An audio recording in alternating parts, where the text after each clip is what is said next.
यसको यो साप्ताहिक श्रृङ्खलाबद्ध कार्यक्रम तपाईँहरूको बिचमा हामी विभिन्न तह र तप्पुका व्यक्तित्वहरूलाई लिएर छलफल बहस र निचोडसम्म पुग्ने पर्यटन गर्दै आइरहेका छौँ। आज त्यही सिलसिलामा फेरि अर्का अतिथिलाई लिएर तपाईँहरूको बिचमा उपस्थित भइसकेका छौँ। अतिथि हुनुहुन्छ समीर सिंह। नेपाली चाडपर्व संस्कृति र जीवन दर्शनबारे कुराकानी गर्नको निम्ति अखिल नेपाल प्रगतिशील लेखक सङ्घ अनपाका अध्यक्ष समीर सिंहजीलाई लिएर आज तपाईँहरूको बिचमा हामी उपस्थित भइसकेका छौँ। पक्कै पहिलेका कार्यक्रम भन्दा अझै फरक तरिकाले हामी जनतालाई स्पष्ट पार्नुहुन्छ भन्ने आशाका साथ यो कार्यक्रमलाई लिएर तपाईँहरूको बिचमा उपस्थित भइसकेका छौँ। त्यसैले आजको यो कार्यक्रममा ढिला नगरी आजको अतिथि पाहुनालाई स्वागत गर्न चाहन्छु। समीर सर नमस्कार। नमस्ते, स्वागत छ यहाँलाई यो कार्यक्रममा। धन्यवाद। विशेषता यो दसैँ तिहार नजिक आइरहेको हुनाले हामी केही चाड पर्व र केही जीवन दर्शनका बारेमा कुराकानी गर्नेछौँ। पक्कै पनि यहाँले जनतालाई स्पष्ट पार्नु हुनेछ भन्ने आशा र अपेक्षाका साथ म प्रश्नतर्फ अगाडि बढ्न चाहन्छु। आरामै हुनुहुन्छ होला है? ठिक छ। हजुर, यो धर्म के हो, धर्मलाई कसरी परिभाषित गर्नुहुन्छ समीर सर? अब यो धर्म भन्ने कुरा, संस्कृति भन्ने कुरा मान्छेको उत्पादनसित जोडिएको कुराहरू हो। मान्छेहरू अब प्राचीन समयदेखि नै मान्छेहरू विभिन्न प्रकारको उत्पादनसित जोडिँदै आयो, विभिन्न प्रकारका रीतिरिवाज संस्कृतिसित जोडिँदै आयो। त्यसकारण यो समाजलाई अलिकति व्यवस्थित रूपमा लैजानुपर्छ भनेर विभिन्न धार्मिक मूल्य मान्यताहरू पनि विकसित भएको हामीले पाउँछौँ। किनभने त्यो बेला न त राज्य थियो, न पुलिस थियो, न प्रशासन थियो, तर समाजलाई त एक प्रकारले सिस्टममा बाँधेर लैजान पर्यो होइन। विभिन्न प्रकारका मान्छेले राम्रा काम गर्छ, नराम्रा काम गर्छ, उत्पादनसित जोडिजाँदा विभिन्न मूल्य मान्यतालाई स्वीकार जानुपर्ने हुन्छ। त्यो सन्दर्भमा विभिन्न मानिसका विभिन्न समुदायहरूले विभिन्न प्रकारका धर्महरू आफ्नो क्षेत्र अनुसार, आफ्नो भूगोल अनुसार त्यो प्रकारको एउटा धर्महरूको पनि सिर्जना गरेको हामीले पाउँछौँ होइन। र धर्म भनेको एउटा मान्छेको एउटा आस्थाको विषय पनि हो, मूल्य मान्यताको विषय हो। समाजलाई पद्धतिमा लैजानको लागि कतिपय एउटा वैज्ञानिक तथ्यको आधारमा, कतिपय एउटा अन्धविश्वासको आधारमा सिर्जना गरेको एउटा प्रणाली हो, सिस्टम हो त्यो धर्म हो। र त्यही रूपमा एउटा हिन्दू धर्म पनि अब हामी नेपाली समाजको सन्दर्भमा हिन्दू धर्म एउटा अस्तित्वमा रहँदै आएको हामीले पाउँछौँ। हस्, अब यो हिन्दूहरूको महान पर्व नै भनिन्छ नेपालमा दसैँ तिहार भनेको अलि फरक, अरू पर्वभन्दा केही फरक, अलि उत्साहजनक मनाउने एउटा चाड पर्वको रूपमा लिइन्छ दसैँ तिहार। यो दसैँ तिहार हिन्दूहरूको चाड मात्रै हो कि अन्य धर्म अवलम्बीहरूले पनि मान्छन्? दसैँ तिहार किन मनाइन्छ र कसरी यो चलन स्थापना भयो? हिन्दू धर्म अवलम्बीहरूको अन्य धर्ममा भन्दा निकै धेरै पर्व हुन्छन्, यो खास गरी कसरी र कहाँबाट सुरु भयो? प्रश्न अलि लामो छ, तपाईँले आफ्नो अनुसार आफूले चाहिँ व्याख्या गरिदिनु होला आफ्नो तरिकाले। त्यही त, यो चाडपर्व भन्ने कुराहरू पनि मान्छेको उत्पादनसित जोडिएका हुन्छन् कि मान्छेले आफ्नो समाजमा मान्छे आफ्नो अस्तित्वको लागि विभिन्न प्रकारले गतिविधि गर्दै आयो र त्यो गतिविधिमा कतिपय अवस्थामा उसले सफलता पनि प्राप्त गर्यो, कतिपय युद्धहरूमा विजय प्राप्त गर्यो, कतिपय नयाँ नयाँ कुराहरू पत्ता लगायो। अनि यसरी जब मान्छेले एउटा आफूले सोचे अनुसारको परिणाम आउँछ, त्यसपछि मान्छे रमाउने, खुसी हुने, एउटा मौज मस्ती गर्ने, त्यस्तो प्रकारको चलनहरू आइसक्यो। त्यसकारण यो प्राचीन समयदेखि जसरी एउटा आर्य जातिहरू सिन्धु घाटीको सभ्यता हुँदै जुन एउटा विकसित हुँदै आयो होइन, र त्यस आधारमा विभिन्न राज्यहरू बने, विभिन्न गणराज्यहरू बने, विभिन्न प्रकारका युद्धहरू हुँदै आए, मान्छेले विभिन्न चिजहरू उत्पादन गर्दै आयो र त्यस आधारमा विभिन्न रीतिरिवाजहरू, चालचलनहरू, चाडपर्वहरूको विकास भएको हामीले पाउँछौँ कि होइन। जस्तै भनौँ न अब जस्तै अब दसैँका कुराहरू, तिहारका कुराहरू, यसका थुप्रै कुराहरू छन्। अब यसमा ठ्याक्क एउटा मात्रै कुरा होला भनेर पनि अब हामीले त्यो स्वीकार गर्न सक्दैनौँ, किनभने अब हामी एउटा प्रगतिशील चिन्तन सोचाइ भएका मान्छेहरूले सही के हो गलत के हो छुट्याउने भनेको एउटा वैज्ञानिक तथ्यको आधारमा हो। यदि तथ्यले कुनै कुरा पुष्टि हुन्छ भने त्यसलाई स्वीकार्ने हो, पुष्टि हुँदैन भने त्यसलाई अस्वीकार गर्ने हो। त्यस कारण अब दसैँ तिहारका सन्दर्भमा पनि होइन, जस्तै भन्नुहोस् अब दसैँ अब पहिला अब नेपालको एउटा जुन एउटा लामो समयदेखि राणा शासन रह्यो, नेपालमा राजाहरूको शासन भयो, नेपालमा मुलुकी ऐन बन्यो। मुलुकी ऐन बन्यो जसरी एउटा जङ्गबहादुरको पालामा मुलुकी ऐन बनेर नेपालमा एक प्रकारको कानुन थोपर्ने कामहरू भयो होइन। जस्तै अब द्रव्यशाह पहिला पनि दसैँ पर्व पनि अब गोर्खातिर मनाउने चलन हुन्थ्यो। द्रव्यशाहको पालामा यो जुन त्यहाँका द्रव्यशाहले त्यहाँका एउटा खड्का राजालाई माथि विजय प्राप्त गरेर युद्ध जितेर खुसियालीको रूपमा त्यसरी एउटा दसैँको संस्कार अब विशेष गरी त्यो बेलादेखि अलिक बढी प्रभाव भएको पाइन्छ होइन। पृथ्वीनारायण शाहले पनि काठमाडौँ जितेपछि त्यो संस्कृति काठमाडौँमा पनि भित्राएको पाइन्छ र अहिले पनि एउटा दसैँ पर्वको लागि फुलपाती भनेर गोर्खा दरबारबाटै ल्याउने प्रचलन छ। त्यस कारण यो प्रकारले एउटा हिन्दू धर्म संस्कृतिमा कतिपय अवस्थामा जस्तै आर्य जातिहरू युद्ध जित्दै आएर है युद्धमा विजय प्राप्त गरेपछि एउटा खुसियालीको रूपमा त्यसरी दसैँ पर्व मनाउने चलन पनि छ। कतिपय धार्मिक एउटा मिथकहरू, धार्मिक एउटा ग्रन्थहरूमा जस्तै अब भस्मासुर एउटा राक्षस र अब दुर्गा देवीको युद्धबाट अनि दुर्गाले जितेर दसैँ पर्व मनाएको पनि अब विभिन्न किंवदन्तीहरू, विभिन्न ग्रन्थहरूमा त्यो लेखिएको हुन्छ। तर मूल कुरा भनेको अब यो दसैँ भन्ने कुरा एउटा दसैँको काम गरेपछि शुभ हुने, जस्तै पहिलेका राजा महाराजाहरूले दसैँको दिनमा नै अब नयाँ कामहरू सुरुवात गर्ने, केही नयाँ काम सुरु गर्न पर्यो भने जस्तै युद्धहरू लड्न पर्यो, युद्धमा जित्न पर्यो भनेपछि त्यो दिन आश्विन शुक्ल पक्षको दिनमा अलि बढी त्यो एउटा रमाइलो हुन्छ अथवा त्यसमा विजय प्राप्त गर्न सकिन्छ। त्यसमा भने त्यस प्रकारको मूल्य मान्यताका साथ यो दसैँ पर्वहरू त्यसरी मनाउने हामीले देखेका छौँ। त्यसकारण यो दसैँ पर्व भन्ने कुरा पनि अब हामीले मूल रूपमा भनेको एक प्रकारको जुन प्रकारको नेपालको राज्य सत्ता रहँदै आयो त्यसको आधारमा जुन एउटा नियम कानुन पद्धतिहरू चल्दै आयो त्यसअनुसार चाडपर्व पनि उसले जुन अब किनभने चाडपर्वहरू धर्म संस्कृति पनि के हुन्छ भने युद्धमा जसले जित हात प्राप्त गर्छ उसैको नीति नियम संस्कृति धर्महरूलाई अवलम्बन गर्ने कुराहरू हुन्छ। त्यसकारण अब नेपालको यो समाजको नेपाली एउटा भौगोलिक समाजमा पनि जुन प्रकारले युद्धहरू अब आर्य जातिहरूले जित्दै आए, विभिन्न राजाहरूले पञ्चहरूले जित्दै आए, त्यही उनीहरूको विजय अनुसार नै उनीहरूको संस्कृति उनीहरूको परम्परा अनुसार नै नेपाली समाजमा त्यो प्रकारको परम्परा संस्कृति चल्दै आएको छ होइन। जस्तै अब तिहारको कुरा, जस्तै तिहार जस्ता चाडपर्वहरू पनि अब विशेष गरेर कतिपय मान्छेहरू त्यो प्रकृतिसित जोडिएका कुराहरू पनि छन् कि यसमा। जस्तै होइन अब जस्तै मान्छेहरू त्यो बेला युद्धहरू अब आर्य जातिहरू हिँड्दाखेरि कुकुरलाई लगेर सँगै हिँड्थे होइन। आर्य जातिहरू बढी घुमन्ते प्रकारका थिए। घुमन्ते प्रकारको भएन त्यो काग पनि घुमिरहेको छ नि, जताकतै कहिले कहाँ जान्छ कहिले कहाँ जान्छ। त्यस कारण त्यो घुमन्ते जातीयको प्रतीकको रूपमा त्यो कागलाई पूजा गरेको होइन। त्यसपछि कुकुरको पूजा पनि उनीहरू जहाँ युद्ध गर्न अथवा कहीँ एउटा विभिन्न ठाउँ घुम्दाखेरि कुकुरहरू उनीहरूसित साथमा हुन्थ्यो। त्यसका कुकुरलाई एउटा प्रतीकको रूपमा एउटा भगवान अथवा शक्तिको स्वरूप मानेर त्यसरी पूजा गरेको होइन। र पछि जब उत्पादनको प्रक्रिया अगाडि बढ्दै गयो, मान्छे जब कृषिमा जोडियो होइन, जब गाई बस्तुहरू पाल्न थाल्यो अनि गाईहरूको पनि महत्त्व बढ्न थाल्यो। पहिला अब त्यो कृषिको युगभन्दा पहिला मान्छेहरू अब हिन्दूहरूले पनि गाईहरूको मासु खाने चलन थियो। तर पछि बिस्तारै गाईको पूजा गर्न थाल्यो। गाईलाई एउटा उत्पादनसित जोडिएर गाईबाट एउटा कृषिसित जोडिएको विषय भएर पछि एउटा गाई पनि एउटा भगवानको रूपमा आयो। त्यस कारण यो भगवान भन्ने कुरा अथवा पूजा गर्ने भन्ने कुरा, विभिन्न चाडपर्व मनाउने भन्ने कुरा मान्छेहरूको जहाँ शक्ति देख्छ, जहाँ पावर देख्छ त्यसैलाई त्यहीप्रति आस्था हुने, त्यहीप्रति विश्वास हुने, त्यसैको पूजाआजा गर्ने, उनीहरूको पूजाआजा गरेर हाम्रो जीवनमा हाम्रो सुख शान्तिमा केही राम्रो हुन्छ कि भनेर त्यो प्रकारको प्रे गर्ने, त्यस्तो प्रकारको परम्परा चल्दै आएको छ र यो रूपमा निरन्तर रूपमा चल्दै आएको छ। र पछि जस्तै भन्नुहोस् अब तिहारको बेला भाइटिका भनिन्छ।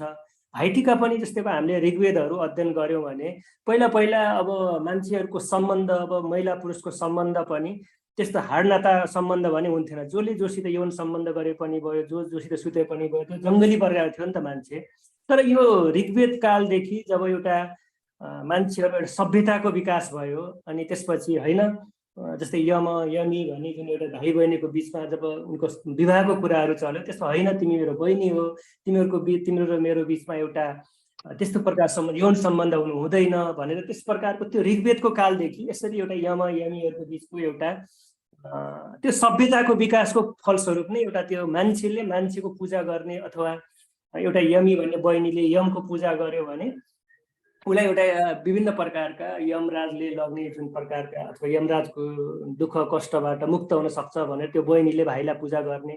यसरी यस प्रकारका विभिन्न प्रकारका संस्कृतिहरू, विभिन्न प्रकारका चाडपर्वहरू एउटा नेपाली समाजमा यसरी विकास भएको पाइन्छ। त्यसकारण यो मूल गरेर कतिपय एउटा उत्पादनसित जोडिएको कुराहरू भयो, कतिपय एउटा अन्धविश्वाससित जोडिएको कुराहरू पनि छन् र अहिलेको सन्दर्भमा त अब यसलाई हामीले अब एउटा मान्छेको एउटा मानसिक एउटा मनोथेरापीको रूपमा पनि एउटा मान्छे खुसी हुने, उत्साह हुने, रमाइलो गर्ने, वर्षभरिको दुःखहरूलाई बिर्सेर एक प्रकारको आनन्द गर्ने यो मानसिक एउटा थेरापी जस्तो विषय पनि एउटा यो चाडपर्व रूपमा भएको हामीले पाउँछौँ। त्यसमा यसका विविध प्रकारहरू छन्। छोटो प्रकारले अथवा एक प्रकारले मात्रै यो दसैँ तिहारले मात्रै व्याख्या गरेर यसको समग्र व्याख्या हुन्छ जस्तो मलाई लाग्दैन।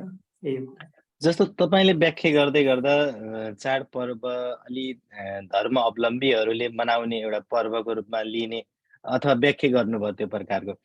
तर तपाईँहरू जुन एउटा तपाईँहरूको निर्देशनमा हुने कार्यक्रमहरू चाडपर्वलाई पनि प्रगतिशील तरिकाले मनाउने गर्ने अथवा मनाउने भन्ने तपाईँहरूले कार्यक्रम आयोजना गरेका ब्यानरहरूमा लेखेको देखिन्छ। खास प्रगतिशील तरिकाले कसरी मनाइन्छ अथवा प्रगतिशील तरिकाले मनाउँदा कस्तो खालको यो जस्तो अहिले मनाइरहेको चाडपर्वलाई प्रगतिशील तरिकाले मनाउँदा कसरी मनाउँदा प्रगतिशील हुन्छ त्यो विषयमा पनि स्पष्ट पारिदिनुहोस् न। यो प्रगतिशील भनेको के हो भनेपछि पुरानो राज्य सत्ता, पुरानो व्यवस्था, पुरानो परम्परा, पुरानो संस्कृतिलाई पुरै रूपमा नष्ट गर्ने भनेको होइन। होइन, प्रगतिशीलको एउटा दार्शनिक आधार भनेको द्वन्द्वात्मक भौतिकवाद भन्छ, डायलेक्टिकल मेटेरियलिजम भन्छ। त्यसले हरेक कुराहरूलाई विश्लेषण गर्छ। हरेक कुराहरूको राम्रो कुरा के छ, नराम्रो कुरा के छ त्यसलाई एनालाइसिस गरेर अनि त्यसको आधारमा नराम्रो कुराहरूलाई फाल्ने, राम्रो कुराहरूलाई लिने, त्यस प्रकारको दार्शनिक मान्यता हो। त्यसकारण अब हामीले पनि अब अहिलेसम्म नेपाली समाजमा जुन प्रकारको चाडपर्व, विभिन्न प्रकारका संस्कृतिहरू, मूल्य, मान्यताहरूलाई हामीले मात्र अन्धविश्वासको आधारमा हामीले स्वीकार गर्दैनौँ। होइन, प्रगतिशीलले जहिले पनि एउटा वैज्ञानिक तथ्यको आधारमा, होइन, वैज्ञानिक तथ्यको आधारमा त्यो कुराहरू पुष्टि हुन्छ कि हुन्न, त्यसले बहुसङ्ख्यक मान्छेहरूको हितको लागि त्यसले भूमिका खेल्छ कि खेल्दैन, होइन, त्यस आधारमा हामीले प्रगतिशील पाटोबाट सोच्ने हो। होइन, जस्तै कतिपय अब दसैँका कुराहरू, तिहारका कुराहरू, कतिपय तीजका कुराहरू, विभिन्न चाडपर्वका कुराहरू, होइन, ती चाडपर्वहरूले थुप्रै मान्छेहरूलाई हित गर्छ कि अहित गर्छ, होइन, त्यो कुराले हामीले हेर्ने हो। किनभने एकातिर अब हामीले अब चाडपर्व भने मान्दै आउने, होइन, तर त्यही चाडको आधारमा, त्यही धर्मको आधारमा एउटा जातिले अर्को जातिमाथि शोषण गर्ने, एउटा लिङ्गले अर्को लिङ्गमाथि शोषण गर्ने, होइन, यो पति भनेको परमेश्वर हो, उसको खुट्टाको जल नखाइकन मेरो अब उहाँ उपकार हुँदैन भने एउटा नारीलाई जुन दबाउने कामहरू ती चाडपर्वकै आधारमा गर्ने, होइन, एउटा जातले मेरो जात मात्र एक ठुलो जात हो, त अछुत होस्, त सानो जातमा हेप्ने प्रवृत्तिहरू गर्ने, होइन, मेरो संस्कृति मात्रै राम्रो संस्कृति, अरूको संस्कृति होइन भने त्यो जुन विभेदको कुराहरू छ नि, त्यो कुराले हामीले फेरि अस्वीकार गर्छौँ। त्यसकारण अब यो परम्परा, चाडपर्व, संस्कृतिलाई हामीले कसरी मनाउने भनेपछि त्यो सबैको राम्रो होस्, सबैको हित होस्, सबैलाई राम्रो होस्, त्यहाँभित्र विरोध नहोस्, त्यहाँभित्र कोही मान्छे खुसी हुनको लागि थुप्रै मान्छेहरू बेखुसी हुने स्थिति नहोस्, त्यस प्रकारले हामीले चाडपर्व सोच्नुपर्छ। त्यसकारण यस आधारमा हामीले एउटा वैज्ञानिक तथ्यको आधारमा हामीले एउटा त्यसका राम्रा पक्ष नराम्रा पक्ष केलाउँदै हामीले चाडपर्वहरूलाई मनाउने, अवलम्बन गर्ने, त्यो नै एउटा प्रगतिशील तरिका हो जस्तो मलाई लाग्छ। नेपाल र नेपालीको परिवेशमा धर्म र चाडपर्व कसरी सम्बन्धित रहेको पाउनुहुन्छ? धेरै व्याख्या त गरिसक्नु भएको छ तैपनि। होइन। अब यो धर्म भनेको पुरै एउटा सिस्टम हो होइन, एउटा प्रणाली हो होइन, एउटा सिङ्गो एक प्रकारको समुदायलाई एउटा एक प्रकारले बाँध्नको लागि बनाएका विभिन्न नियमहरू, कानुनहरू, चिजहरू त्यो बनाए जस्तै त्यो विभिन्न ग्रन्थहरूबाट, ऋग्वेदहरूबाट, विभिन्न प्रकारका पुराणहरूबाट, विभिन्न उपनिषदहरूबाट, यी विभिन्न ग्रन्थहरूको आधारमा मान्छेहरूलाई त्यो बाँधेर राख्ने प्रणाली भनेको धर्म हो, एउटा सिस्टम हो, पद्धति हो। तर त्यस अनुसार अब त्यो मान्छेहरू त्यो सिस्टममा त चल्न पर्यो भनेपछि त्यसमा आउने विभिन्न प्रकारका चाडपर्व परम्पराहरू बनाइएका हुन्छन्। त्यसकारण त्यो परम्परा चाडपर्व अनुसार अब मान्छेहरूलाई जस्तै अब त्यो कुराहरू अब अवलम्बन गर्दै आइएको छ। तर मूल कुरा के हो भनेपछि अहिलेसम्म हामीले जुन एउटा समाज जुन प्रकार व्यवस्था झेल्दै आयौँ, त्यो समाज व्यवस्था भनेको एउटा सामन्तवादी प्रकार व्यवस्था थियो। त्यसकारण त्यो सामन्तवादी व्यवस्थाले कहिले पनि एउटा सामन्तहरूको मात्रै हितका आधारमा त्यो धर्म संस्कृतिहरू बढी एउटा प्रभावित भएको हामीले पाउँछौँ होइन। ठुला बडा राजा महाराजाको हित अनुसार, ठुला बडा एउटा सामन्तहरूको हित अनुसार, ठुला मान्छेका एउटा हुने खाने अलिक शक्तिशाली मान्छेको हित अनुसार नै कतिपय धर्म संस्कृतिहरू त्यस प्रकारले प्रभावित भएको हामीले देख्छौँ। त्यसकारण अब हाम्रो एउटा प्रगतिशील धारणा सोच राख्ने मान्छेहरूको एउटा सोचाइ के हो भनेपछि होइन, हामीले जुन परम्परा, जुन संस्कृति, जुन मूल्य मान्यताहरू, किन मान्छे सामाजिक प्राणी भएपछि विभिन्न कुनै न कुनै मूल्य मान्यताहरू जोडिनु पर्नेको हुन्छ होइन। उसले विभिन्न प्रकारको एउटा संस्कृति भनेको त मान्छेले आफ्नो हितको लागि बनाएको एउटा सिस्टम न हो, एउटा पद्धति न हो, एउटा मूल्य मान्यता न हो। त्यसकारण त्यो मान्छेले आफ्नो हितको लागि बनाएको संस्कृति त्यो उसको हितको लागि छ कि एउटा सामन्तहरूको लागि मात्रै हित छ, कोही राजा महाराजाको हितको लागि मात्रै छ, त्यो कुराहरू हामीले छुट्याउनु पर्छ। त्यसकारण मैले कस्तो संस्कृति मनाउने भन्ने कुरा मेरो खुसी छ कि छैन, मेरो हित छ कि छैन, म जस्ता थुप्रै एउटा उत्पीडित मान्छेहरूको उनीहरूको खुसी त्यसले त्यो संस्कृतिले दिन्छ कि दिन्न, त्यो एउटा मूल कुराहरू हो। त्यसकारण म दुखी भएर एउटा कुनै एउटा सामन्त, कुनै ठुलो मान्छेको हितको लागि मात्रै म रोएर, म पीडित भएर, म उत्पीडित भएर कुनै संस्कृति मनाउँछु भनेपछि फेरि फेरि त्यहाँबाट द्वन्द्व देखा पर्छ। त्यो अवस्थामा फेरि धर्म र संस्कृतिको बिचमा द्वन्द्व देखा पर्छ र त्यसले फेरि समाजमा एउटा विस्फोट ल्याउने कामहरू गर्छ। त्यसकारण त्यो विस्फोट नआउन नदिनको लागि, समाजमा त्यस प्रकारको द्वन्द्व नआओस् भन्नको लागि धर्म र संस्कृति बिच एउटा समन्वयको विषय हुनुपर्छ। त्यस आधारमा हामीले कतिपय अवस्थामा त्यो संस्कृतिलाई बदल्नु पर्ने पनि हुनसक्छ। कतिपय अवस्थामा हाम्रा चाडपर्वमा भएका नराम्रा कुराहरू, जहाँ त्यहाँ विभेद छ, जहाँ थिचोमिचो छ, जहाँ अन्याय छ, केही मान्छेको मात्रै खुसीको कुरा हेरिएको छ, त्यस्तो अवस्थामा फेरि हामीले कतिपय अवस्थामा संस्कृतिलाई बदल्नु पर्ने हुन्छ। त्यस आधारमा हामी यसलाई बुझौँ जस्तो लाग्छ। हस्, के समाज धर्म र चाडपर्व बिना परिकल्पना गर्नै नसकिने गरी बनेको छ त धर्म संस्कृति? फेरि भन्नुहोस् त, के भन्नुभयो?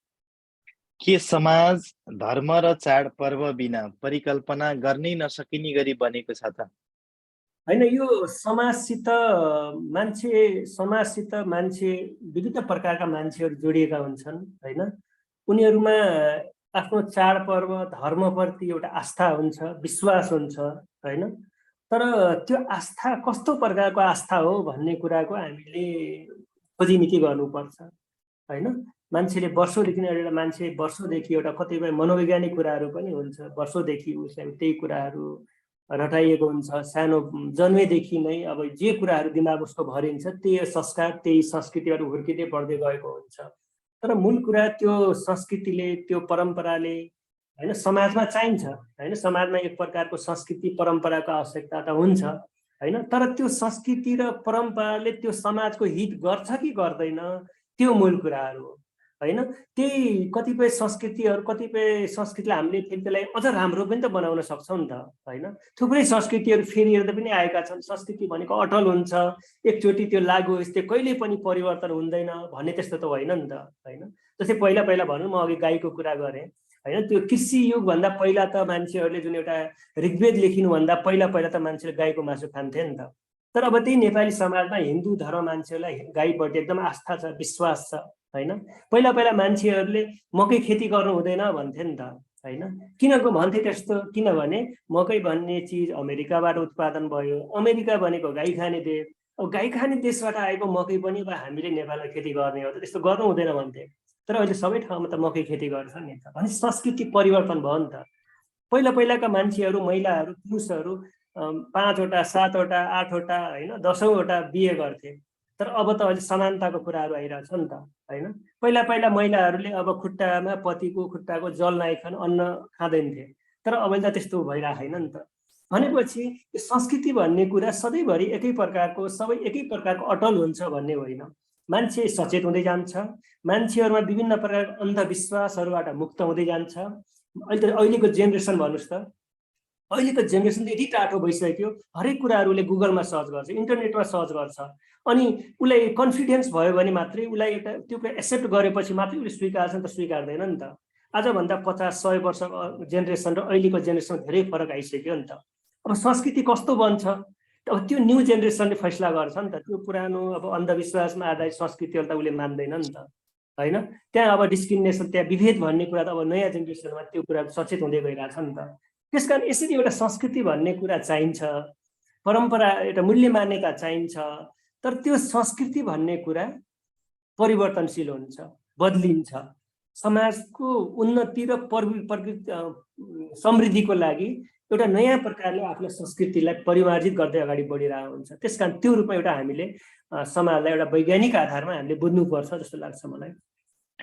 जस्तो पछिल्लो केही वर्ष अगाडिको कुरा गर्ने हो भने यो द्वन्द्वात्मक भौतिकवाद मान्नेहरूले धर्मलाई अफिमको रूपमा लिने गरिन्थे। जस्तै माओवादी जनयुद्धको बेला पनि विभिन्न ठाउँमा मन्दिरहरू भत्काउने, आगो लगाउने, होइन, त्यहाँ भएका मूर्तिहरू नष्ट गरिदिने, त्यस्ता प्रकारका क्रियाकलापहरू त्यति बेला पनि भएर पछिल्लो पल्ट कम्युनिस्ट विचार, कम्युनिस्ट आस्था राख्ने वा द्वन्द्वात्मक भौतिकवादप्रति आस्था राख्ने व्यक्तिहरू वा राजनीति गर्ने व्यक्तिहरूले, नेतृत्वकर्ताहरूले, द्वन्द्वात्मक भौतिकवाद मान्नेहरूले धर्मलाई अफिम हो भन्ने गरेको पाइन्छ।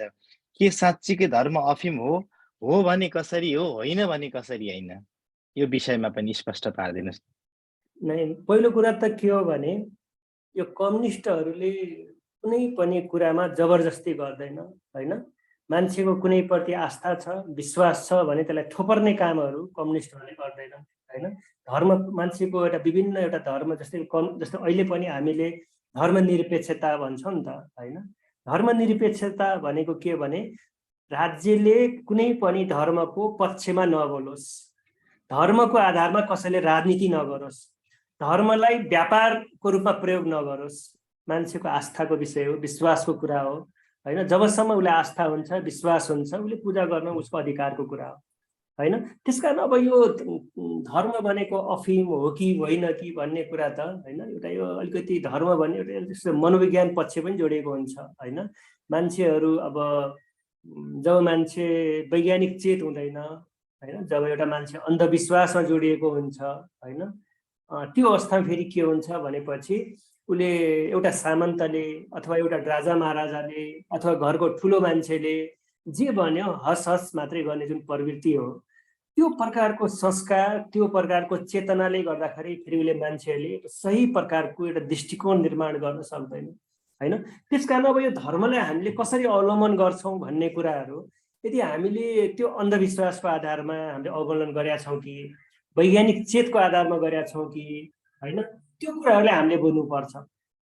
त्यसकारण अब यो मार्क्सले अब कुनै बेलामा अब यो धर्म भनेको एउटा नसा हो, अफिम हो भन्ने कुराहरू गरेका थिए होइन।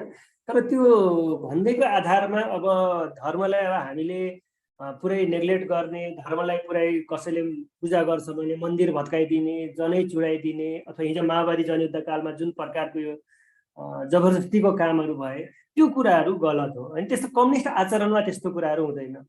द्वन्द्वात्मक भौतिकवादी विश्व दृष्टिकोण भएको मान्छेले त्यसरी गर्दैन होइन। द्वन्द्वात्मक भौतिकवादी विश्व दृष्टिकोण भनेको त होइन, हामीले हरेक कुराहरूको एउटा नकारबाट निषेधको निषेध नियम भन्छ कि पुरानो चिजहरूबाट नयाँ चिजहरूको विकास हुँदै जाने हो नि त। पुरानो चिजलाई पुरै ध्वस्त पारेर नयाँ चिजको विकास हुने होइन होइन। द्वन्द्वात्मक भौतिकवाद भनेको त एउटा मात्रात्मक परिवर्तनबाट गुणात्मक परिवर्तन हुने हो नि त। परिवर्तन बिस्तारै बिस्तारै हुन्छ, त्यसपछि अचानक परिवर्तन हुने गुणात्मक परिवर्तन भयो होइन।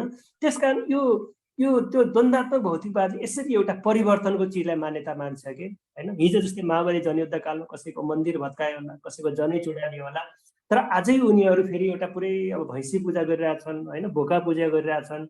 उनीहरू प्रधानमन्त्री हुँदा बोका पूजा नगरिकन शुभ हुँदैन भनिरहेछन् होइन। उनीहरू अब आमा बुवा काज क्रियामा उनीहरू नै व्यस्त छन्। त्यसकारण यो मैले के धर्म मान्ने, मेरो आस्था विषय के हो, त्यसमा अब त्यो मेरो व्यक्तिगत कुरामा मेरो व्यक्तिगत अधिकारको कुराहरू होइन।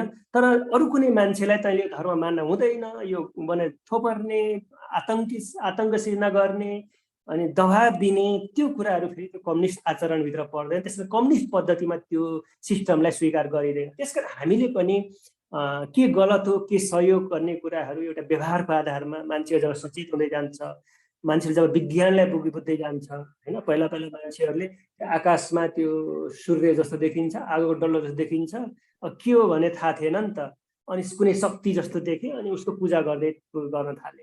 आकाशबाट पानी पर्छ, किन पानी पर्छ भने थाहा थिएन, पक्कै पनि कुनै एउटा भगवान होला, इन्द्र भने भगवान होला, इन्द्र भने भगवानले पानी पारे होला नि भन्छ। तर अहिले त प्रमाणित भइसक्यो होइन। त्यो आकाशमा सूर्यभन्दा आगै आगो डल्लो भन्ने प्रमाणित भइसक्यो होइन। पानी कसरी पर्छ, ग्रहण कसरी लाग्छ, चट्याङ कसरी लाग्छ, यो त अहिले पुरै एउटा सौर्य विज्ञानको क्षेत्रमा सबै कुराहरू यो तथ्यको आधार पुष्टि भइसक्यो नि त होइन। त्यसकारण अब यो मान्छेले अब कुनै बेला जब विज्ञानको एउटा उदय भएको थिएन, जब एउटा मान्छेहरूको वैज्ञानिक चेत थिएन, त्यस बेला अब कुनै एउटा शक्तिदेखि शक्तिबाट बच्नको लागि त्यस प्रकारका धार्मिक अन्धविश्वासहरूमा अब त्यो रूप प्रकारको एउटा विश्वास बढ्दै गएर एउटा धर्मलाई त्यो रूपमा एउटा सिस्टमको रूपमा विकास भएको आयो। तर अहिले फेरि मान्छेहरूको जुन एउटा मान्छेको अध्ययन छ, ज्ञान छ, तर्क वितर्क छ, अहिले इन्टरनेटको दुनियाँमा छ होइन। सबै कुराहरू अब साइन्सले सबै कुरा प्रमाणित गरिसकेको छ होइन। अहिले त अब पुरै एउटा एटम भन्दा पनि हुँदासम्म हिग्स बोसनसम्म साना साना पार्टिकलसम्म मान्छेहरू पुगिसक्यो। मान्छेको ज्ञानको स्तर त्यहाँसम्म पुगिसकेको छ। त्यसकारण अब मान्छेले के कुरा ठिक हो के गलत हो भन्ने कुरा मेरा पुर्खाले के गर्थे, मेरा हजुरबाले के भन्छन्, त्यसको आधारमा मैले त्यो कुराहरू मेरो मानसिकता त्यो बन्दैन कि। मैले आफै तथ्यको आधारमा विश्लेषण गरेर, मैले वैज्ञानिक अध्ययन गरेर, मैले हरेक कुराको तर्क वितर्क गरेर होइन, त्यो रूपमा पछि मात्र मैले आफ्नो दृष्टिकोण बनाउँछु कि। त्यसकारण त्यस आधारमा हामीले धर्मलाई बुझ्नुपर्छ र धर्मलाई पनि हामीले त्यस प्रकारले एउटा द्वन्द्वात्मक भौतिकवादी दृष्टिकोणको आधारमा चिरफार गरेर हामीले त्यसलाई स्वीकार गर्ने कि नगर्ने भन्ने त्यो कुरा अवलम्बन गर्नुपर्छ। त्यो रूपमा आफ्नो मानसिकता बनाउनुपर्छ। जस्तो यहाँले धर्मनिरपेक्षताको बारेमा केही कुराहरू गर्नुभयो।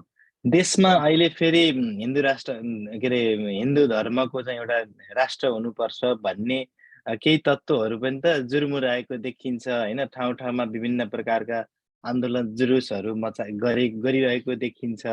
राजा फर्काउँ भन्ने एउटा अभियान पनि चलेको छ। यसलाई फेरि कसरी ल्याउनु भएको छ यहाँले? होइन, अब यो नेपालमा हिजोसम्म राज गर्दै आएका होइन, एकलौटी शासन गर्दै आएका र एउटा परिवारले मात्रै देश चलाउँदै आएको त्यो सुख चयल त मान्छेले देखेको छ होइन। सामन्तहरूले देखेका छन्, राजाहरूले देखेका छन्। त्यसकारण अब यो गणतन्त्री नेपालमा गणतन्त्र आयो, अलिकति सीमित रूपमा भए पनि केही मान्छेहरूले अधिकारहरू पाए। तर यो गणतन्त्रमा पनि एउटा मान्छेहरूले राम्रो सुशासन पाउन सकेनन्। त्यसकारण यो सुशासन राम्रो स्थापित हुन नसक्दाखेरि फेरि राजावादी शक्तिहरूलाई चलखेल गर्ने मौका मिलेको छ। र त्यसकारण अहिलेको व्यवस्था भन्दा राजाकै व्यवस्था ठिक थियो नि भन्ने कुराहरू फेरि तर्कहरू गरिन थालिया छ। र त्यसको आधारको रूपमा उनले हिन्दू राज्यको कुराहरू गरिरहेछ। त्यसकारण मैले अघि पनि भने धर्म भन्ने कुरा आस्थाको कुरा हो, विश्वासको कुरा हो। धर्मको नाममा राजनीति गरिन्छ, धर्मको नाममा व्यापार गरिन्छ, धर्मको नाममा मान्छेको बिचमा एउटा विभेदको स्थिति सिर्जना गर्न सकिन्छ। त्यो एकदमै पाखण्डी कार्य हो होइन। कुनै पनि धर्मले धर्मको आधारमा राजनीति गर भन्ने सिकाएको हुँदैन नि त। ऋग्वेद पढ्नुहोस्, उपनिषद पढ्नु, अहिले जेसम्म पढ्नुहोस्, धर्मको आधारमा अहिले जस्तै भारत जस्ता देशहरूमा पनि ठुला ठुला एउटा व्यापारिक संस्थाहरू होइन धर्मको आधारमा व्यापार गरिएको अवस्था छ। त्यसकारण नेपालमा पनि अब हामीले धेरै 62-63 सालको आन्दोलनबाट नेपालमा धर्मनिरपेक्षता कायम भयो। तर फेरि यो धर्मनिरपेक्षतालाई समाप्त पार्न होइन त्यो रूपमा चलखेलहरू हुँदै गइरहेछ। त्यसकारण हामीले धर्मनिरपेक्षता किन भन्छौँ भनेपछि धर्म राज्य कुनै पनि धर्मको पक्षमा बोल्नु हुँदैन। भोलि हिन्दू राज्य त्यो चाहे हिन्दू होस्, चाहे यहाँ मुस्लिम होस्, चाहे अरू बौद्ध हुन्, या जुनसुकै धर्मका मान्छे किन नहुन्, होइन? त्यो उनीहरूको पूजा गर्ने, उनीहरूले चाहे मस्जिदमा जाने, उनीहरूले मन्दिरमा जाने उनको अधिकारको कुराहरू हो नि त। राज्यले आएर तेरो धर्म ठिक हो, यो धर्म ठिक गलत हो भनिदिन त भएन नि त। त्यसकारण हिन्दू राज्य कायम गर्नुहुन्छ भनेपछि फेरि एकलौटी रूपमा हिन्दू एउटा ब्रह्माण्डवादी सोचहरू, त्यस प्रकारको एउटा त्यो हिन्दू राज्यको नाममा फेरि राजा फर्काउने चलखेल मात्रै हो। त्यसकारण हामीलाई अब यत्रो जनताहरूबाट चुनेर एउटा राष्ट्रपति ल्याउँदा त त्यो राष्ट्रपति अथवा त्यो प्रधानमन्त्री राम्रो चुन्न सक्दैनौँ भने एउटा परिवारबाट मात्रै एउटा देशको नेता चुन्ने कुरा त त्यो झन् कहाँबाट सम्भव होला? अहिले त्यो राजाका छोराछोरीहरू मलाई राजनीतिसित मतलब छैन भन्दै हिँडिरहेको छ। उनीहरू टिकटकमा मस्त छन्, उनीहरूलाई राजनीतिको र पनि थाहा छैन। त्यस्तो मान्छेलाई फेरि देशको राज्य सत्ता सुम्पने हो भने देश कहाँ पुग्छ? देश त फेरि अन्धकार अवस्था पुग्छ नि त। त्यसकारण अहिलेको अवस्थामा अब व्यवस्था मान्छेको सोचाइ धेरै अगाडि बढिसकेको अवस्था छ।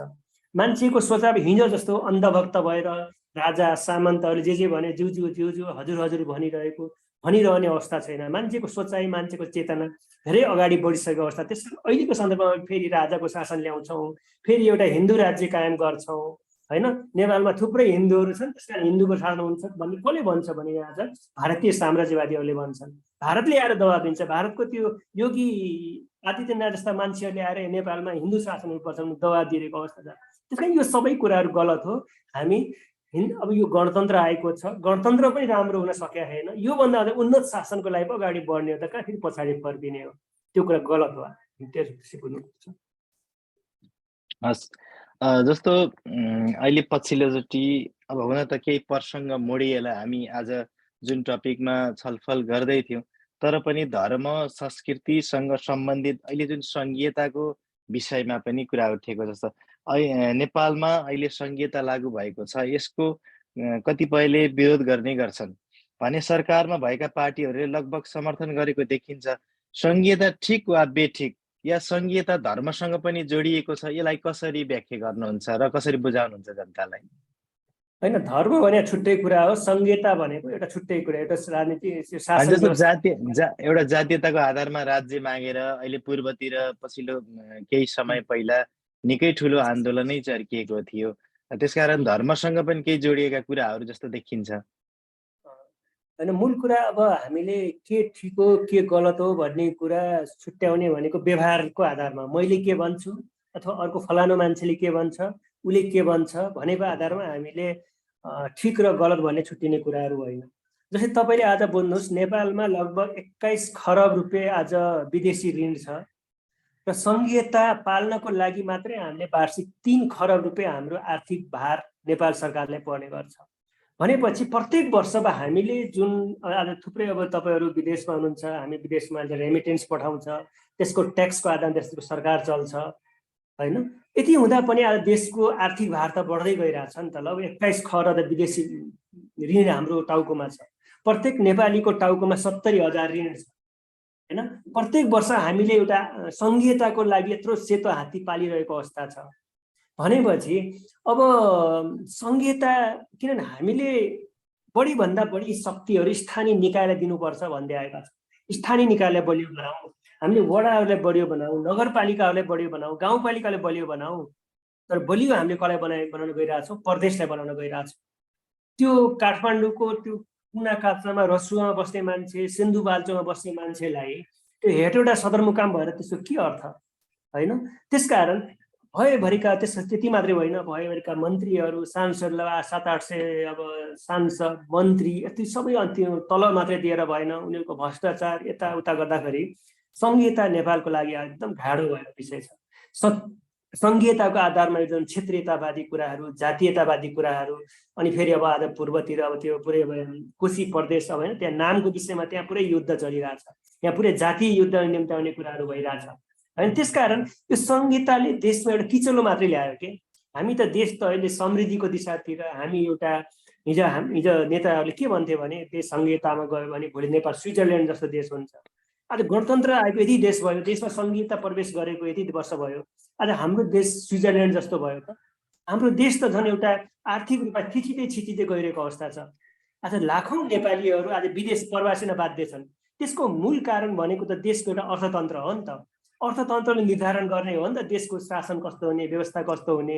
अनि विदेशी ऋण बढ्दै जाने, देशमा अर्थतन्त्र एउटा सखाप हुँदै जाने, देशमा रोजगारको कुनै स्थिति सिर्जना नहुने, लाखौँ नेपाली आज विदेशिन बाध्य हुने। त्यसको मूल कारण, मूल आधार भनेको के हो भनेपछि देशको खोक्रो अर्थतन्त्र हुँदै गएका कारणले हो। देशको अर्थतन्त्र आयातमुखी हुँदै गएकाले कारणले हो। त्यसकारण त्यो चिजले पनि के प्रमाणित गर्छ भने देशमा सङ्घीयता ठिक छैन। सङ्घीयताले देशको आर्थिक भार झन् बढाउँदै गइरहेको अवस्था छ। देशमा सङ्घीयताले गर्दाखेरि जाति र क्षेत्रीय एउटा वैमनस्यता, मान्छेको बिचमा जात र क्षेत्रको आधारमा लडिरहनु पर्ने अवस्था छ। आज देशमा एउटा वर्गीय आन्दोलन चर्किनु पर्नेमा जाति युद्ध चर्किनु पर्ने, धर्मको नाममा राजनीति गर्नुपर्ने, धर्मको नाममा द्वन्द्व सिर्जना गर्नुपर्ने, यो सबैको कारण के हो भनेपछि देशमा सङ्घीयता आएको कारणै हो। त्यसकारण अब हामीले यो सङ्घीयतालाई खारेज गर्नुपर्छ, नत्र सङ्घीयताले नै देशलाई एउटा बर्बाद पार्ने, देशलाई खोक्रो बनाउने, देशको अर्थतन्त्रलाई नष्ट गर्ने कामहरू यो सङ्घीयताले गरिरहेको छ। त्यसकारण त्यो कारणले पनि सङ्घीयता गलत हो हाम्रो देशको सन्दर्भमा। म केही प्रसङ्ग फेर्न चाहन्छु। अब जस्तो चाडबाड सम्बन्धी नै अथवा संस्कृति सम्बन्धी नै जोडिएको यो प्रश्न छ। वामपन्थी हौँ भन्नेहरूले पनि धर्मले अहिले चाहिँ अलिक बढी महत्त्व दिएको देखिन्छ। जस्तो पछिल्लो चरणमा माओवादी जनयुद्ध कुरा अथवा तपाईँले व्याख्या गरिसक्नुभयो।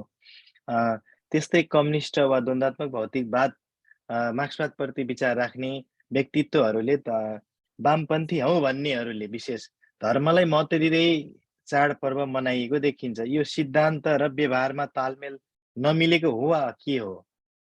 होइन, उनीहरूको एउटा विचार एक प्रकारको भयो, सिद्धान्त एक प्रकारको भयो, तर अहिलेको राजनीति उनीहरू कस्तो भयो भनेपछि भोट ब्याङ्क तयार गर्ने मात्रै भयो। होइन, किनभने उनीहरूलाई के थाहा छ भनेपछि बहुसङ्ख्यक नेपालीहरूलाई हिन्दू धर्मप्रति आस्था छ, विश्वास छ। होइन, त्यस आधारमा अब आस्था र विश्वास छ। अब उता पूर्वतिर जान्छन्, अब भैँसी पूजा गरिदिन्छन्। होइन, यतातिर जान्छन् बोका पूजा गरिदिन्छन्। अथवा हिजोसम्म जनयुद्ध कालमा मान्छेहरूलाई त्यही मन्दिरहरू भत्काउँदै हिँड्थ्यो, जनेऊ चुगाइन्थ्यो, तर अझै अब पोलिट ब्युरो नेताहरू पनि अब आज सेतो कपडा लगाएर काजक्रिया गरिरहेको अवस्था छ भनेपछि अब यो कसरी भयो भनेपछि उनीहरूमा एउटा आदर्श भने एउटा सामान्य एउटा पुँजीवादी राजनीति गर्ने मान्छेहरूलाई त त्यो सोच होला पनि, तर एउटा कम्युनिस्ट राजनीति गर्ने मान्छेहरूलाई कमसेकम ऊ समाजमा अरूभन्दा अलिक फरक प्रकारले प्रस्तुत हुन सक्नुपर्छ।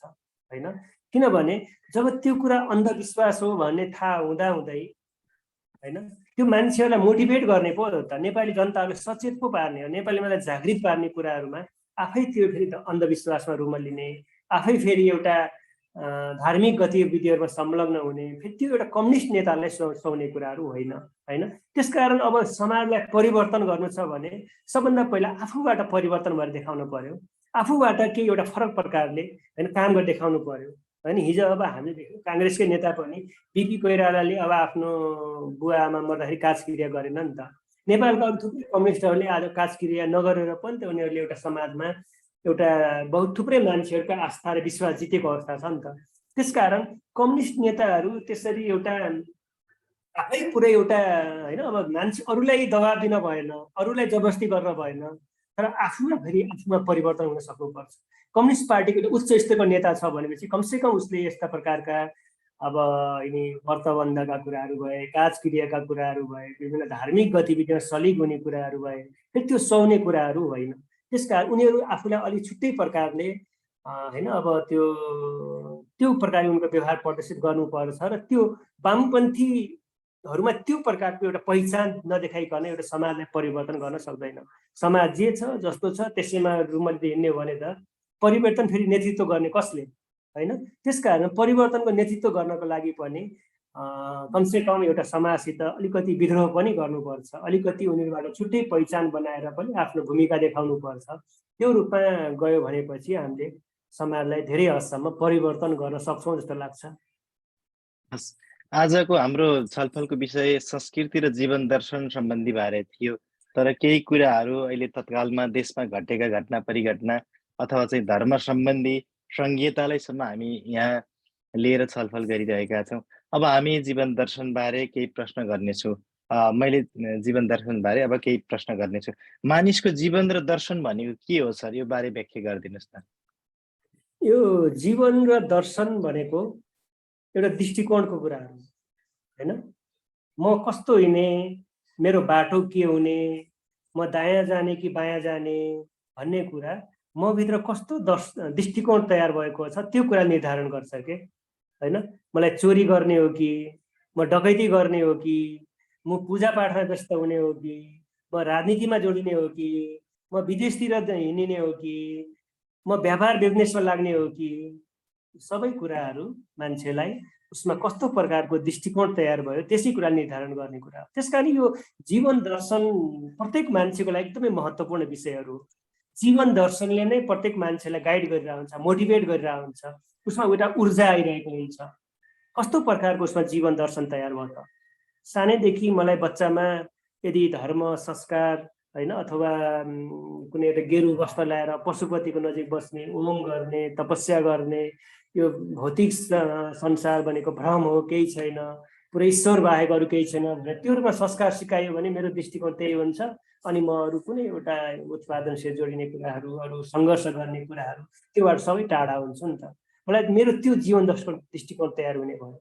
त्यस कारण कुनै मान्छे अब हेर्नुहोस्, अब राजनीति क्षेत्रमा लागेको मान्छेहरू, कोही मान्छेहरू घर परिवार सबै छोडेर, एउटा सत्ता लोभ लालच सबै छोडेर जति जेलमा गए पनि, जति दुःख परे पनि, जति कष्ट गरे पनि राजनीतिको लागि समर्पण गरेका थुप्रै मान्छेहरू पनि भेटाउँछ नि त। त्यो उनीहरूमा त्यस्तो ऊर्जा कहाँबाट आयो त? उनीहरूभित्र तयार भएको जीवन दृष्टिकोणले, जीवन दर्शनले उनीलाई त्यो रूपमा तयार पार्यो। त्यसकारण यो मान्छेहरू आफ्नो यो सामाजिक प्राणी भइसकेपछि विभिन्न प्रकारका उत्पादनहरूसित जोडिन्छ, विभिन्न प्रकारका वर्ग सङ्घर्षहरूसित जोडिन्छ, विभिन्न प्रकारका आन्दोलन अध्ययन, यी विभिन्न कुराहरू एक प्रकारको उसमा एउटा जीवन दर्शन तयार हुँदै जान्छ। र त्यो जीवन दर्शनले के हुँदै जान्छ, उसको एउटा जीवन कतातिर जाने, उसका गतिविधि कस्तो हुने, उसको भूमिका के हुने, त्यो कुरा निर्धारण हुँदै जान्छ। त्यसकारण यो जीवन दर्शन भनेको एउटा विद्यमान परिस्थिति अनुसार, विद्यमान एउटा समाज अनुसार विभिन्न विभिन्न प्रकार चुनौतीहरूसित सङ्घर्ष गर्दै मान्छेमा त्यो जीवन दर्शन तयार जाँदै हुने विषय हो। त्यस आधारमा अहिले अब नेपाली समाजमा पनि, नेपाली राजनीतिमा पनि, नेपालीको सामाजिक क्षेत्रमा पनि एउटा सही प्रकारको जीवन दर्शन तयार हुन नसक्दाखेरि नै हामी विभिन्न प्रकारको अन्धकारको अवस्था, विभिन्न प्रकारका चुनौतीहरू, विभिन्न प्रकारका समस्याहरूसित झेलिरहेको अवस्था छ। त्यसैले हामीले जीवन दर्शनलाई बुझ्नुपर्छ। मानिसको जीवन दर्शनसँग धर्म संस्कृतिको के सम्बन्ध छ सर? त्यही त, अब यो जीवन दर्शन भनेको एउटा समग्र एउटा दृष्टिकोणको कुराहरू हो होइन। मान्छे धर्ममा जोडिने कि विज्ञानमा जोडिने, अथवा धार्मिक क्रियाकलापमा मात्रै सीमित हुने कि एउटा तथ्यको आधारमा कुनै पनि चिजहरूको विश्लेषण गर्ने भन्ने कुरा, उसमा कस्तो प्रकारको जीवन दृष्टिकोण तयार भयो त्यसले कुरा निर्धारण गर्ने कुराहरू हो। त्यसकारण हामी देख्छौँ यो समाजमा थुप्रै प्रकारका मान्छेहरू हुन्छन्। कोही धर्ममा लागेका हुन्छन्, कोही राजनीतिमा लागेका हुन्छन्, कुनै एउटा व्यापार व्यवसायमा लागेका हुन्छन्। यो जीवनका अलग अलग पाटाहरू हुन्छन्, जीवनका थुप्रै प्रकारका बाटोहरू हुन्छ। तर सबै बाटोमा त मान्छे हिँड्न सक्दैन नि त, उसको हिँड्ने बाटो त एकै प्रकारको हुन्छ। त्यसकारण धर्म पनि एउटा बाटो हो होइन, राजनीति एउटा बाटो हो, व्यापार व्यवसाय एउटा बाटो हो, चोरी डकैती अर्को बाटो हो। त्यसकारण कुन बाटो हिँड्ने त्यो कुराको निर्धारण हामीभित्र कस्तो प्रकारको जीवन दर्शन तयार भयो त, त्यो कुरा निर्धारण गर्ने। त्यसकारण हामीले त्यस प्रकारको एउटा सम्पूर्ण चिजहरूको अध्ययन गरेर हामीलाई त्यस प्रकारको अध्ययन हुन पर्यो, हामीलाई त्यसमा ज्ञान हुन पर्यो, हामी त्यो प्रकारको उत्पादनसित जोडिन पर्यो, त्यो व्यवहारसित जोडिन पर्यो। यी सबै कुराहरूको आधारमा होइन हामीमा त्यो प्रकार उच्च प्रकारको जीवन दर्शन तयार हुन्छ र अनि हामी सही बाटोमा हिँड्छौँ, अनि समाज राम्रो हुन्छ, अनि राजनीति राम्रो हुन्छ, सबै कुराहरू समाज परिवार व्यवस्था सबै कुरा राम्रो गर्छ। त्यसकारण मूल कुरा भनेको जीवन दर्शन नै हो, जीवन दृष्टिकोण नै हो। समाज र राजनीति राम्रो हुन कस्तो प्रकारको जीवन दर्शन चाहिँदो रहेछ? जस्तो अहिले विभिन्न खालका राजनीति गर्ने व्यक्तित्वहरू छन् जसले पनि समाजमा एक प्रकारको भ्रम फैलाइरहेको देखिन्छ। म देशलाई यस्तो बनाइदिन्छु, यो समाजलाई यस्तो तरिकाले परिवर्तन गरिदिन्छु, मैले देशको नेतृत्व गरेँ भने देशको नेतृत्व गरिसकेपछि जनताको लागि यो प्रकारको चाहिँ व्यवस्था ल्याउँछु, सुविधा यो प्रकारको बनाउँछु, यी तपाईँको शिक्षा स्वास्थ्यमा यस्तो खालको परिवर्तन ल्याउँछु भन्ने खालका भ्रमहरू फैलाएको देखिन्छ चुनाव आउँदा अथवा अन्य कुनै कार्यक्रमहरूमा। तर यो समाजमा वा हाम्रो नेपाली समाजमा त्यो प्रकारको व्यवस्था बोल्ने तर ल्याउन नसक्ने, गर्न नसक्ने खालको देखिन्छ। त्यसैले समाज र राजनीति राम्रो हुन कस्तो प्रकारको जीवन दर्शन चाहिरहेछ सर? त्यही त अब यो मूल कुरा मेरो जीवन दर्शन कस्तो हुने भन्ने कुरा बोलीमा र व्यवहारमा एकरूपता हुन पर्यो हैन। मैले बोल्ने एउटा कुरा तर व्यवहारमा अर्कै कुरा गरेँ भने त्यहाँ फेरि द्वन्द्वको सिर्जना हुन्छ। चुनावको बेला हामीले मिठा मिठा भाषण गर्ने, मैले बाटो बनाउँछु, मैले विकास ल्याउँछु, मैले समृद्धि गर्छु है। तर एउटा हाम्रो समाज, हाम्रो राजनीति कहाँ पुग्यो भनेपछि एउटा दलाल राजनीति हैन। चुनावको बेला मिठा मिठा प्रलोभन दिने हैन, लाखौं करोडौं खर्च गर्ने हैन, मान्छेहरूलाई भेडा गाई भैँसी किने जस्तै किन्ने, अनि भोलि चुनाव जितिसकेपछि उसको दिमाग, उसको ध्यान विकास र समृद्धितिर हुँदैन। आफ्नो लगानी कति खर्च भएको छ त्यसलाई त्यसको 2 गुणा 4 गुणा उठाउने मात्रै हुन्छ। त्यसकारण अहिले नेपालको राजनीति जुन एउटा भ्रष्ट राजनीति भयो हैन, अहिलेको समाजमा जुन एउटा भ्रष्ट राजनीतिले प्रभावित पार्दै गयो, त्यसकारण विशेष गरेर एउटा नेतृत्वदायी शक्तिहरूबाट राज्य सत्तामा पुगेका मान्छेहरूबाट जुन प्रकारको एउटा जीवन दृष्टिकोण, जीवन दर्शन तयार भयो, त्यसले गर्दाखेरि अहिले हाम्रो समाज अन्धकार हुँदै गइरहेको छ। अहिले समाजमा हामीले जुन आशा गरेका थियौँ, जुन विश्वास गरेका थियौँ, नेपाली जनताले जुन नेताहरूलाई सत्तामा पुर्याए हैन, उनले गणतन्त्र ल्यायौँ, हामीले यत्रो आन्दोलन गऱ्यौँ, सङ्घर्ष गऱ्यौँ, तर हामीले के पायौँ त? देशले के पायो त? देशमा एउटा मेहनत गर्ने मान्छेहरूले, श्रम गर्ने मान्छेहरूले के पाए त? केही पाएनन् नि त। पाए के मात्रै भनेपछि आज थुप्रै युवाहरू, थुप्रै मान्छेहरू विदेश जाने बाहेक अरू देशमा कुनै एउटा विकल्प देखिएन, देशमा कुनै समाधान देखिएन। देशको आज ठुलो अर्थतन्त्र, आज थुप्रै विद्यार्थीहरू नेपालबाट विदेशतिर पढ्न गइरहेका छन्। अरबौं रुपियाँ पैसा देशको एउटा पैसा बाहिरिरहेको अवस्था छ। त्यस्तो किन भयो त भनेपछि त्यही नेताहरूको बोल्ने र व्यवहारको बिचको जुन फरक हो नि हैन, उनीहरूले जुन प्रकारको एउटा दृढता हुनु पर्थ्यो, देशको लागि केही गर्नु पर्थ्यो, देशमा एउटा राम्रो भूमिका हुनु पर्थ्यो, उनीहरूले त्यो गर्न नसक्दाखेरि र दलाल राजनीतिमा जुन एउटा उनी लिप्त हुँदै गए, उनीहरूले आफ्नो मात्रै स्वार्थ हेरे, देशको स्वार्थ हेरेनन्, आफ्नो परिवारलाई मात्र हेरे, देशको परिवारलाई हेरेनन्। अनि त्यो प्रकारको जुन सोचाइ दृष्टिकोण तयार भयो, त्यसले गर्दाखेरि देशमा एउटा भ्रष्ट राजनीति, देशमा दलाल राजनीति, देशमा एउटा निम्न पुँजीवादी दृष्टिकोण तयार हुँदै गयो। त्यसले गर्दाखेरि देशमाथि उड्न सकेन। त्यसकारण त्यो प्रकारको जीवन दृष्टिकोण, त्यो प्रकारको एउटा थोरो प्रकारको जीवन दृष्टिकोण जब मान्छेको दिमागमा तयार हुन्छ अनि देश बन्न सक्दैन। यसमा देशमा सच्चा क्रान्तिकारी शक्तिहरूको एउटा अभाव हुन गयो। देशमा एउटा क्रान्तिकारी शक्तिहरूको नेतृत्व गर्ने अथवा उनीहरूले एउटा देशमा एउटा समाज बदल्ने एउटा रथ हो, त्यो उनीहरूबाट हट्यो र एउटा फोरो राजनीति गर्ने मान्छेहरूले देश कब्जा गरे। फोरो राजनीति गर्ने मान्छे देश कब्जा गरेपछि अनि देश बिग्रिँदै गयो। त्यसले गर्दाखेरि आज हाम्रो देश एउटा गलत बाटोतिर, एउटा विकास र समृद्धि होइन कि एउटा फोरो राजनीतिको चङ्गुलमा फस्दै गयो। र यस आधारमा हामीले देशको राजनीति समाजलाई बुझ्नुपर्छ जस्तो लाग्छ र त्यसलाई परिवर्तन गर्ने दिशामा हामी एउटा सचेत मान्छेहरू लाग्नुपर्छ। जस्तो देशमा धेरै कम्युनिस्ट पार्टीहरू छन् जो सरकारमा जान जस्तो प्रकारको सम्झौतालाई पनि स्वीकार गर्छन्। अहिले देशमा गठबन्धनको सरकार चलिरहेको छ, एमाले प्रतिपक्षमा छ।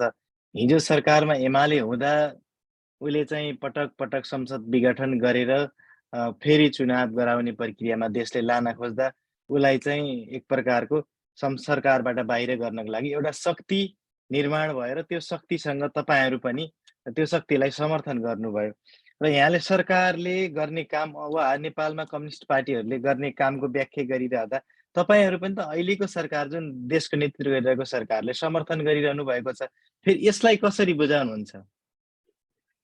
होइन, यो राजनीति भनेको धेरै भास्ट कुराहरू हो है। अब राजनीतिमा थुप्रै प्रकारका अन्तर्विरोधहरू हुन्छन् होइन। कुनै यो राजनीतिमा यो सरकार अब 100% गलत छ भनेर पनि भन्न मिल्दैन होइन। हिजो एमालेको सरकार हुँदा पनि त्यो 100% गलत थियो भन्न मिल्दैन। त्यसकारण अब हामीले हेर्ने के हो भने द्वन्द्वात्मक भौतिकवादले के भन्छ भनेपछि हरेक कुराहरूको चिरफार गर, हरेक कुराहरूले टुक्रा टुक्रा पारेर हेर, त्यो टुक्रा टुक्रा पारेर हेर्दाखेरि त्यो भित्र केही राम्रा कुराहरू छन् भने त्यसलाई स्वीकार गर, होइन? 100% गलत छ भने त त्यो द्वन्द्वात्मक भौतिकवादले कहाँ भन्छ? भन्दैन नि त। कुनै पनि मान्छे, कुनै पनि एउटा व्यवस्था, कुनै पनि शासन, कुनै राजाको पालामा पनि त्यो 100% गलत त थिएन नि त। राजाको पालामा पनि केही राष्ट्रियता सम्बन्धी राम्रा काम थियो, त्यसलाई त हामीले समर्थन गर्छौँ नि त। त्यसकारण अहिलेको शासनमा पनि कतिपय कुराहरू जुन एउटा अहिले गठबन्धनको सरकार छ, काङ्ग्रेस माओवादी लगायत गठबन्धन सरकार छ, होइन, त्यसको पनि केही एउटा प्रतिगमनलाई रोक्ने अथवा संसदलाई बारम्बार विघटन गरेपछि देशमा एउटा राजावादी शक्ति चलखेल भइरहेको अवस्था छ। त्यसकारण तिनीहरूलाई यसरी एउटा गणतन्त्रलाई नै एउटा धराप पार्ने त अहिले हामीले भन्दैनौँ नि त। गणतन्त्रलाई कमसे कम यसलाई संस्थागत गर्दै योभन्दा राम्रो व्यवस्थामा जाने हो भन्छौँ, होइन? त्यसकारण त्यो प्रकारको आन्दोलन यदि बारम्बार यो संसद विघटन गरेर देशलाई फेरि प्रतिगामी शक्तिहरूलाई बल पुग्छ, त्यस्तो गर्न हुँदैन भने त्यो इस्युमा मात्रै विरोध गरेको हो। यो अहिलेको सरकार 100% राम्रो छ, जे गर्छ, राम्रो काम नराम्रो काम जे गरे पनि, होइन, कतिपय एमसिसीको कुराहरू यो सरकारले पारित गरिरहेछ, यसको त हामीले विरोध गर्न पर्यो नि त। त्यसकारण यसका अब त्यसका मैले पनि भने द्वन्द्वात्मक भौतिकवादी आधारमा चिरफार गर्दाखेरि गठबन्धन सरकारका कतिपय कुनै इस्युमा समर्थन गरियो होला, राम्रो छ भने होला, तर त्यस आधारमा यो गठबन्धन सरकार पुरै राम्रो छ, गणतन्त्र पुरै राम्रो छ भनेको होइन, देशमा पुरै सुशासन छ भन्न खोजेको होइन, देशमा भ्रष्टाचार पुरै समाप्त भन्न खोजेको होइन, होइन? त्यसकारण यो सरकारको राम्रा र नराम्रा पक्षहरूको विश्लेषण गरेर नराम्रा कुराहरूको विरोध गर्ने, राम्रा पक्षको समर्थन गर्ने। हिजो ओली सरकारका पनि कतिपय एउटा नराम्रा कुरा, विशेष गरेर उनको एउटा संसद विघटन लगायत कतिपय एउटा गतिविधिहरू थियो, त्यसको मात्रै विरोध गरेको हो, होइन? त्यसकारण त्यो रूपमा एउटा गठबन्धन सरकारलाई पनि हामीले एउटा द्वन्द्वात्मक भौतिकवादी तरिका त्यो रूपमा विश्लेषण गर्नुपर्छ। तर पनि अहिलेको सरकारले पनि कतिपय भ्रष्टाचारका कुराहरू, एमसिसीका कुराहरू, राष्ट्रिय सम्बन्धित कुराहरू, होइन, जस्तै अहिले अब प्रचण्ड अहिले चाइना गए, अब कतिपय बिआरआईसित सम्झौताहरू गरेर आएका छन्, होइन? त्यो कुराहरू फेरि हामीले विरोध गर्छौँ नि त, होइन? गलतलाई गलत भन्न पर्यो, सहीलाई सही भन्न पर्यो कि 100% राम्रो छ, 100% गलत छ भनेर कसैलाई पनि भन्ने कुराहरू हुँदैन। त्यो आधारमा समर्थन र विरोधको दृष्टिकोण त त्यो पनि एक प्रकारको जीवन दृष्टिकोण हो, त्यो प्रकारको राजनीतिक दृष्टिकोण हो, एउटा सही प्रकार क्रान्तिकारी दृष्टिकोण हो जस्तो लाग्छ मलाई। हस्, यहाँले माथिल्लो प्रश्नको व्याख्या गरिरहँदा यो प्रश्न मैले भर्खरै तयार गरेको मात्र हो, अथवा यो प्रश्न उठेको हुनाले मैले यहाँलाई प्रश्न गरेको। जस्तो राजनीति चुनाव जित्ने एउटा अखडा मात्रै हो कि या यसलाई कसरी बुझ्न सकिन्छ, कसरी लिने हामीले? अब चुनाव जित्नको लागि जस्तो प्रकारको सम्झौता पनि गर्ने, जस्तै यहाँले व्याख्या त गरिसक्नुभयो, केही अब राजनीति पार्टीभित्र केही कुराहरू राम्रा हुन्छन्, केही कुराहरू नराम्रा हुन्छन्, गलत कुराका विरोध गर्ने र राम्रा कुराका समर्थन गर्ने।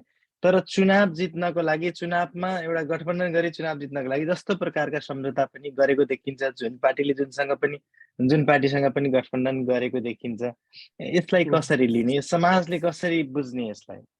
त्यही त, अब यो चुनाव भनेको एउटा छुट्टै प्रकारको राजनीति हो, है? चुनावमा सबै पार्टीहरूले जित्न नै चुनावमा प्रतिस्पर्धा गरेका हुन्छन् र कतिपय अवस्थामा चुनावमा कतिपय प्रतिक्रियावादी पार्टीहरूसित पनि सहकार्य गरिरहेको अवस्था हुन्छ।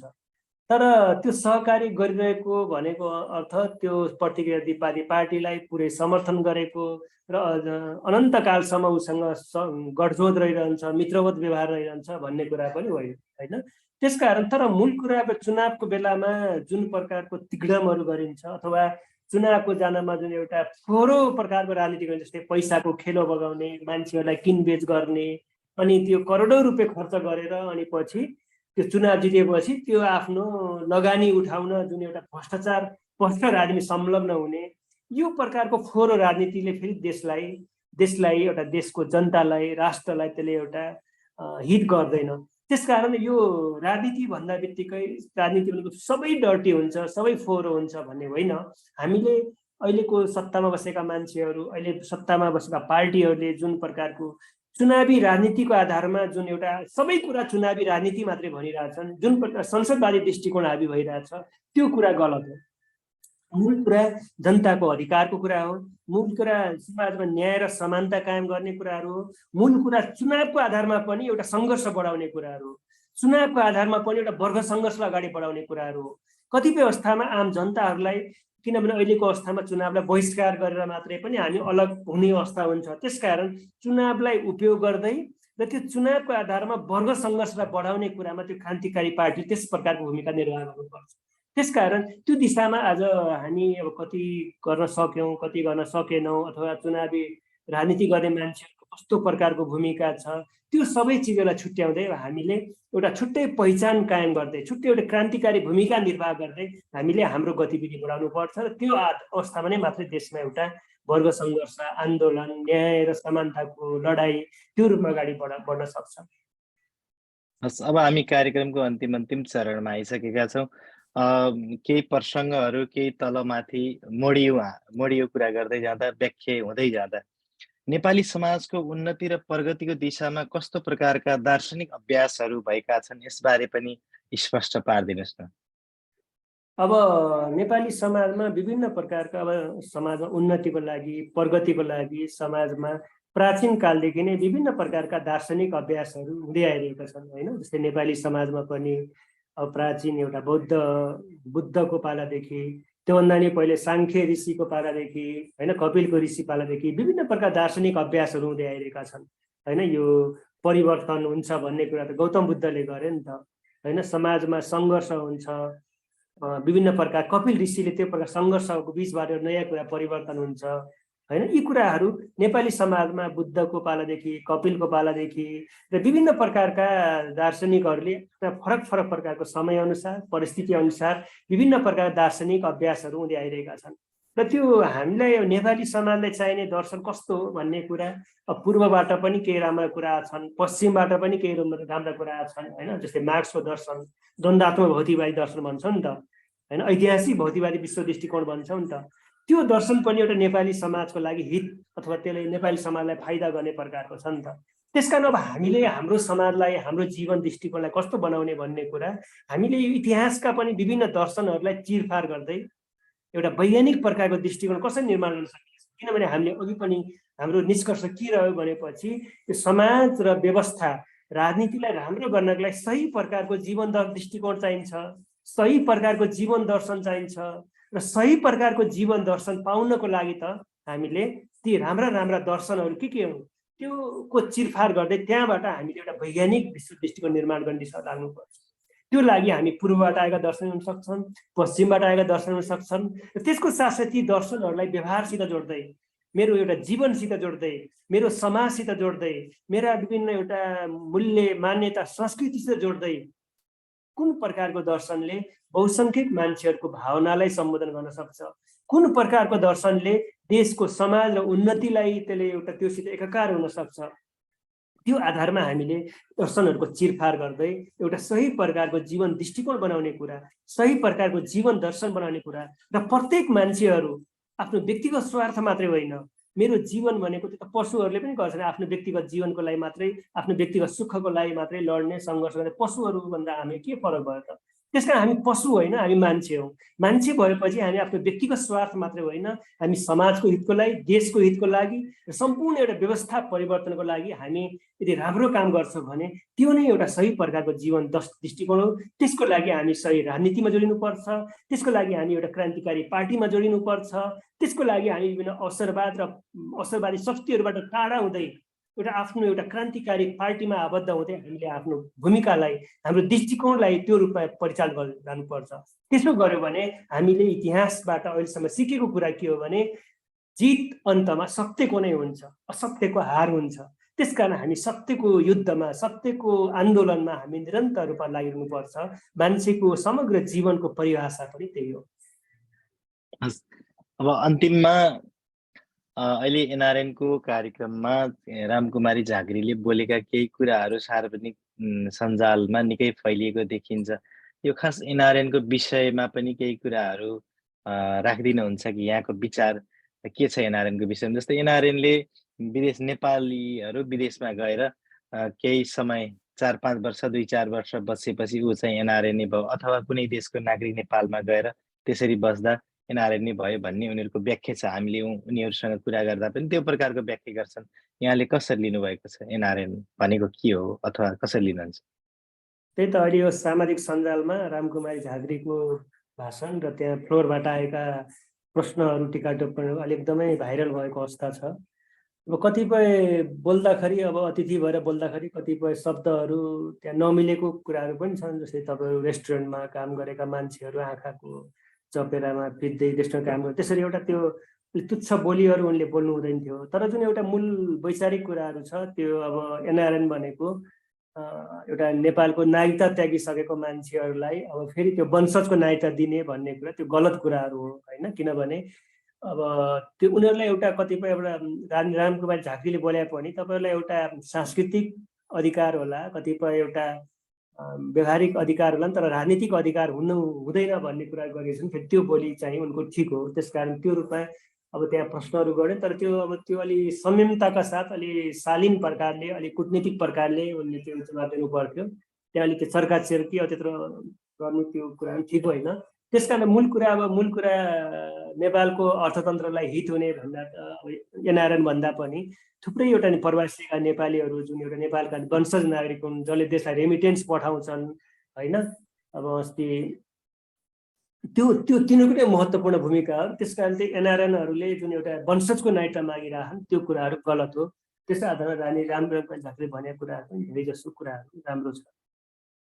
हस्, यहाँले आजको यो कार्यक्रमको हाम्रो यो नेपाली एकता सन्देश जापानबाट सञ्चालित कार्यक्रममा आउनको लागि सामान्य निम्तोलाई पनि सहर्ष स्वीकार गरेर यहाँसम्म आइदिनु भयो। यसको लागि हाम्रो यो नेपाली एकता सन्देशको टिमको तर्फबाट एकदम धेरै धन्यवाद दिन चाहन्छु। र अन्त्यमा मैले छुटाएका र तपाईँले भन्न चाहने केही कुराहरू भए राखिदिनुहोस् त।